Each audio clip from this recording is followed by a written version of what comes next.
Good evening and welcome back to 31 Horror Nights. It's October 11th and tonight's movie is I Saw the TV Glow. The powers that be decided that we're going to get this whole second chance thing out of the way real quickly because as of today, we're out of those movies. This is the last one. This is a movie by the director Jane Schönbrunn, who directed We're All Going to the World's Fair, which I watched for last year's Horror Nights. I thought that movie had a really good premise and a really good leading performance, but when it came to the execution, I just thought it was pretty underwhelming. And with this new movie, I saw the TV Glow, I watched the trailer and thinking, this might be more the same, at least in regards to its tone. It markets itself as a horror movie, that's what people say it is, but the trailer very much feels like the trailer for like one of those coming of age like teen dramas. It even had one of those like very sentimental sounding tracks with like the synth and the strings and the acoustic guitar. It did not feel like the trailer for a horror movie.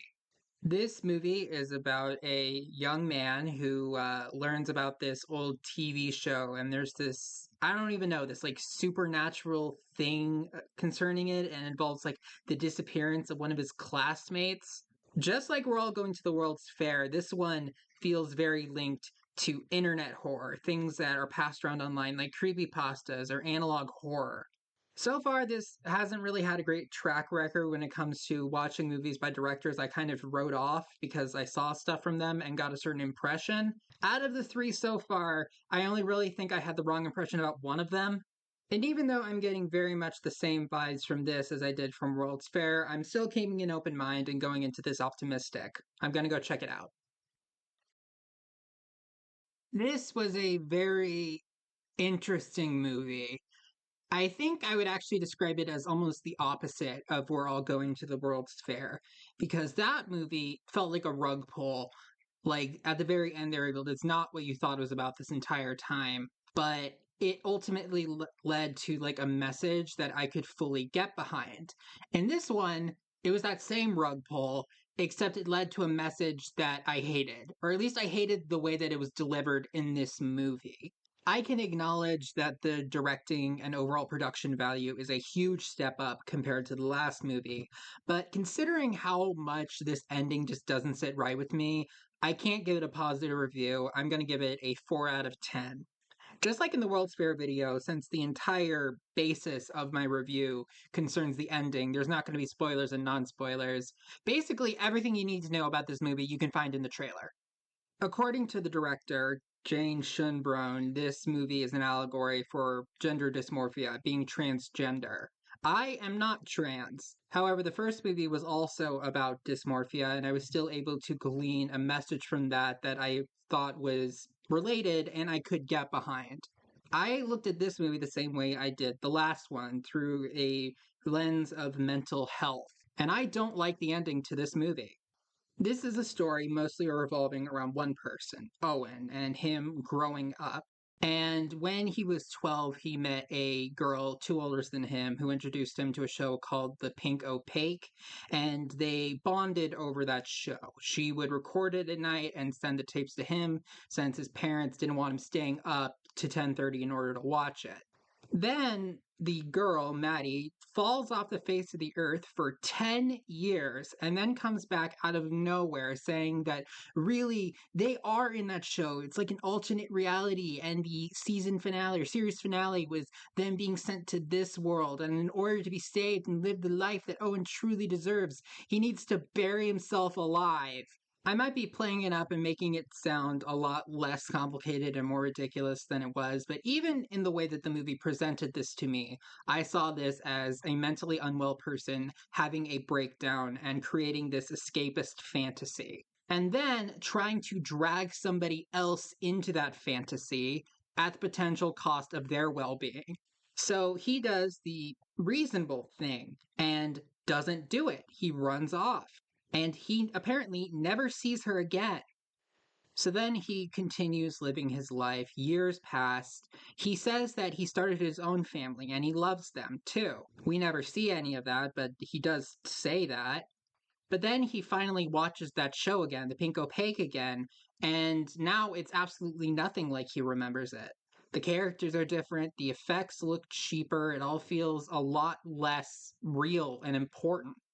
And then we cut to 20 years after Maddie disappeared for the last time.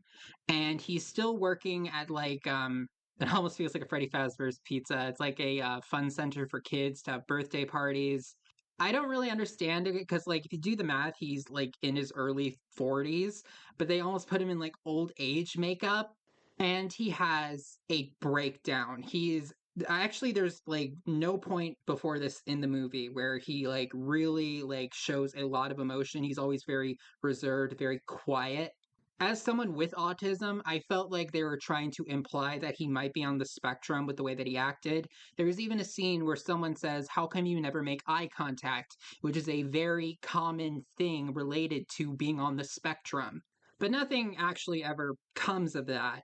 He has this breakdown where he's just shrieking, and then you cut to him in the bathroom, and one of his coworkers is like outside concerned saying like, "Are you okay in there?" But in it you see him pull out a box cutter and slice his chest open, because that was something that was from the quote unquote series finale of that show, where it was like taking out your heart and putting it in a fridge. And then he opens his chest in the mirror and it's like a staticky, glowy TV world in there. And I was expecting a sort of Saint Maud type of thing, where at the very end it would show the fact that he actually just stabbed himself in the chest and killed himself. But it's not that. In fact, the next thing you see is him walking around meekly telling his coworkers he's sorry for his outburst earlier, and then the movie just ends. So I guess the problem was that it was actually true. He actually was this character from this TV show. He actually was in this like layer of reality beneath reality. And because he didn't bury himself alive all those years ago with this woman who disappeared for 10 years and then came back telling a crazy story to him, he just missed his shot at happiness and his life has been wasted. So I guess when he said, "I have my own family and I love them very much," was that a lie? Was that not true at all? Did he not even have a family in the first place? Was that just a lie that he tells people? This is what I mean when I say that I Saw the TV Glow feels like an opposite of We're All Going to the World's Fair, because I took that movie's message as, even if it's uncomfortable, even if it's hard, you need to confront people and ask them if they're doing okay. And that you can't allow someone to let an escapist fantasy affect their real life, because that could have dire consequences on them. But here, it's like the opposite. Actually, yes, you need to lose yourself in these escapist fantasies. If you're at all unhappy, that's because everything is wrong and you need to change it all immediately in one drastic act. And if you don't do that, you're going to regret it forever, because the rest of your life will be forever shaped by decisions you make in your early 20s. And I guess when you're in your early 40s, your life is just over. Like, there's no point in even trying anymore. You're just this sad, pathetic loser working at a Chuck E. Cheese's. And you can see from his perspective, from Owen's perspective, nobody around him cares. Nobody did anything while the breakdown was happening. But then you see that coworker knocking on the bathroom door saying, "Are you okay?" So my idea was that was actually the part that was in his head.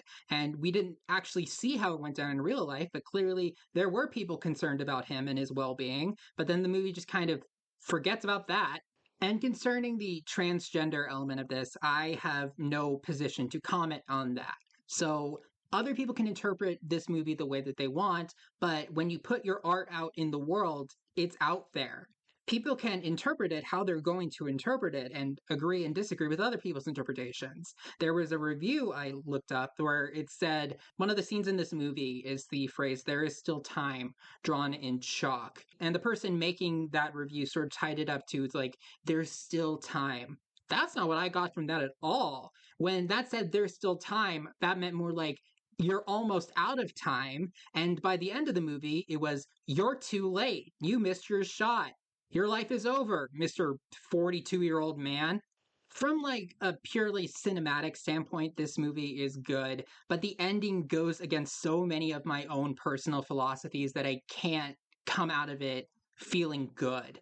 I didn't like this movie. I liked it significantly less than We're All Going to the World's Fair, a movie that I didn't even think was perfect in its first place, but at least it had something I could connect to, I could get behind. Not so much with this movie.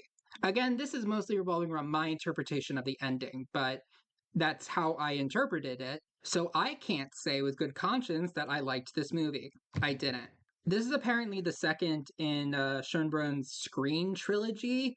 I might watch the third one, probably not. And overall, looking at this whole second chance thing with the four directors, I only really felt like I had the wrong impression about one of them, Osgood Perkins. For the rest of them, including this one, I don't think that my vibe was off.